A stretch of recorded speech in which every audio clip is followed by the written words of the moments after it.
अगर मैं तुम्हारी जान बख्श दूं तो तुम अपना नवासा मुझे दे दोगे, यही बात है ना?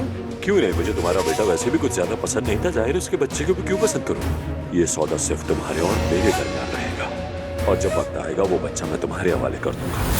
मुझसे मेरा बच्चा कोई नहीं छीन सकता, ना बाबा ना वो बहराम। आपकी बेटी आपको माफ नहीं करेगी, जानते हैं ना ये।